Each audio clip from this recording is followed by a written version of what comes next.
Alrighty, January 4th, Sunday, 2026. I see a lot of changes going on the YouTubes. Seems like the trucking community ain't too tight no more. I don't know what's going on. I don't see the live streams going on some of the other YouTube channels. I don't know if you guys tore each other apart or you just decided in 2026 not to, I guess, communicate with each other no more. I don't know what's going on. You guys have to enlighten me.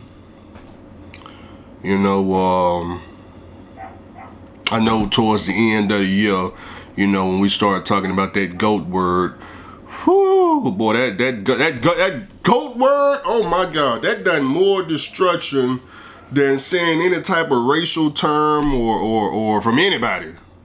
Anything negative, boy, when they said that GOAT word, you talking about destruction in the trucking community. Oh, so many people in their feelings. I called DB. I said, DB, I'm gonna make a lot of money off this GOAT word. I'm gonna tell AI, put GOAT all over the trailer, put GOAT on the truck, put GOAT in the title, and just get a bunch of revenue off of it, because it means a lot to a bunch of other people. Me, I could care less about the word GOAT.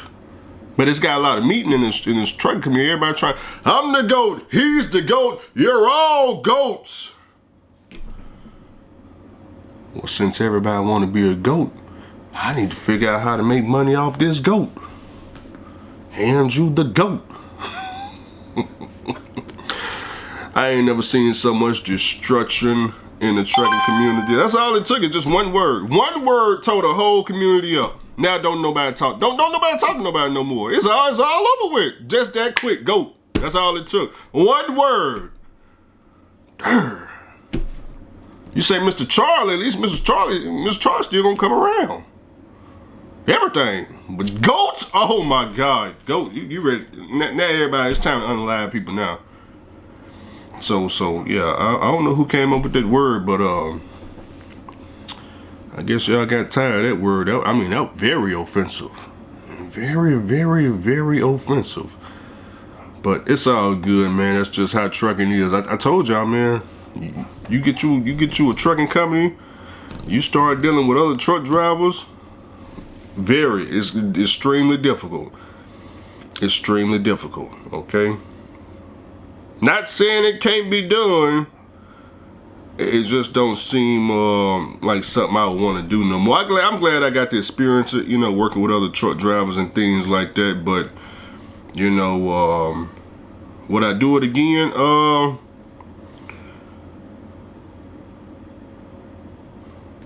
It just depends, man. It just depends.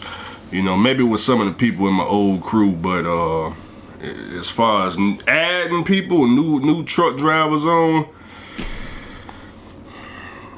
the trucking industry is not, how can I put it, on the motor carrier side. A lot of fraud, a lot of things goes on behind the scenes. Brokers taking advantage of people. TQLs, y'all can see, they managed to get out one of the loads they owed me. They was able to tell the factoring company something along the lines of, I forget what they said. They said something like, the Raycon that goes to one of the loads they owed me, apparently they made a new Raycon or something along them lines, and they had told the factoring company to tell me to go ask them for the new Raycon. And what do you think happened when I went to ATQL, man? This load that y'all 90 days behind on, here's the old Raycon. Factory company says y'all need a new Raycon. We can't find that load in our system, and you gotta play those games. Ultimately, they just don't want to pay. They don't want to pay because they overpaid for the load to begin with. They was dealing with Andrew. Andrew wanted money from them. I gave him a high rate. They didn't have no other options but to pay to get the load moved. They paid me. And when it's time to pay the factoring company, how much do we pay this for? $10 a mile. Shit, we ain't paying that bill. Tell factoring, we got a new Raycon for them. So things like that happens all the time, okay? So, they supposed to have some type of new thing going in effect. I think it goes in effect for brokers in January. I got to go back and look and see, but I'm waiting for all that stuff to kick in, man, because it's we can't keep going through this. Me, I be hitting these people over the head, man. I don't have all this expenses and bills and all these people money every month, and credit card payments and freaking car payments and car insurance and all this damn interest, so I can give high ass prices. I ain't got no $1,000 a week truck note. I just got to move something just so I can get some volume going. We ain't gonna play the volume game. It costs. It costs. And you know, every time I do these negotiations with these brokers and these shippers and carriers or whatever the case may be, you know what's never the conversation? What age a truck is. Who cares? Nobody cares. No one cares how old the truck. Well, wait a minute. Before we pay $10 a mile, are you coming with a 2026 Volvo? They don't ever ask that. They don't ever ask that, because as soon as they ask that, saying, you know what I'm saying? Yeah, I can come with a 2026 Volvo. Let me include that in the price. Okay, a brand new 2026 Volvo, $280,000. Okay, and then we still need $10 a mile, so you're looking at about $290,000. Would that be American Express? Nope, American Express. You got the charge card. If you got the charge card, we making deal with that. But Chase, I don't think your credit limit that high. So we may only accept American Express on that one. So things like that, man. But one of y'all did present me with some a new contract for 2026. I'm gonna look into it tomorrow. I already sent the people an email, but of course it's the weekend, so not gonna hear nothing back from them until tomorrow. But if they say that the numbers or what it is, then I'm gonna look into it. I'm not saying I'm finna go and do it, anything like that, but I think it's worth me looking into. I don't know. It's a thing about the trucking industry, man. It's just so much fraud and going on the back end. See, when you guys lease to a carrier or you just be a company driver, a lot of things you don't have to deal with. When you on my side, you got the motor carrier, you want to deal with owner operators or people who got their own carrier that still trying to lease on, and they got all these different types of trailers. Just so much can go wrong. Not with the drivers. The drivers are never really the problem. The truck drivers are never the problem in the industry. It's everybody on the back end. The people, the suit and tie guys that you're dealing with. Those are the people that got to actually pay the money. Shoot, they want everything done for free. They want everything moved for free. They want you to be in super, super heavy debt. Brand new trucks, brand new trailers. You in $200,000, $300,000, $400,000 worth of debt. But the lows, they try to do everything they can to skip out on the pay.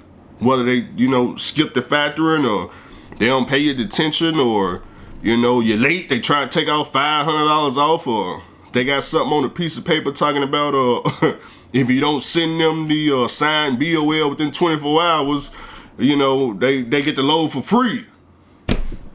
Nonsense like that. It's just so much scamming and robbing going on.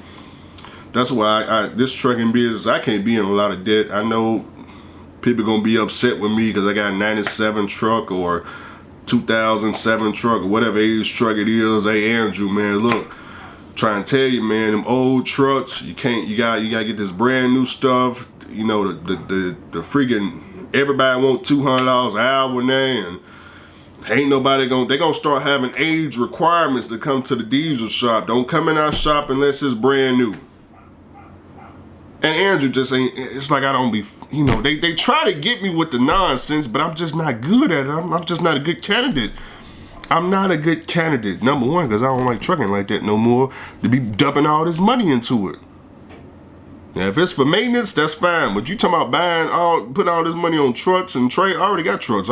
Guys, I've done that in my 20s. I got the trucks I want. If anything, I just put new engines in them. New engines, new transmission, new clutches, new tires, new brakes. Repeat the process. What's going on this overdrive? No news, huh? $400,000 lobster heist. Stealing seafood out the reefer trailer.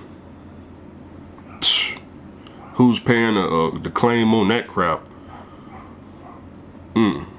Diesel prices down 37 cents since hitting 2025 high mark. Oh, your president got them diesel and gasoline. Biden, for my Democrats. Biden got those, diesel and gas. The price you see at the pump right now, Biden got them prices down thanks to his great policies back when he was the president. Y'all can see, everything the president do during their term doesn't kick in until after he's long gone and the next president come in. This is Biden's economy we in right now for my Democrats, okay? So I'm not Democrat or Republican. I'm just, this is how it was explained to me. I'm just telling you what's going on. So, Biden is the reason why we saving a lot of money right now. Don't forget your fuel cards. I'm not gonna tell you all. I'm never telling a truck driver. Listen to me. Going forward, I will never tell a truck driver about fuel cards ever again. That's over with. Okay, you gotta go with some other truck driver. Go look on YouTube how to get a fuel card. I own nothing. I pay cash at the pump. That's gonna be my answer. Andrew, what fuel card? Cash at the pump. That's the end of the conversation. Don't ask me why, okay? I give you a quick, y'all already know why. Okay? Talking to people with no high school diploma, trying to help them lower their cost of operation. They telling me how horrible of ideas, it's better to pay pump price. I just said, look, they gotta get educated. I can't deal with the nonsense. I cannot deal with the nonsense. They got to go back and get the GED. When they get the GED, they need to present it to me. Then we can have conversations about lowering the cost of operation. What is this video about? Let me turn this off and go to the next topic.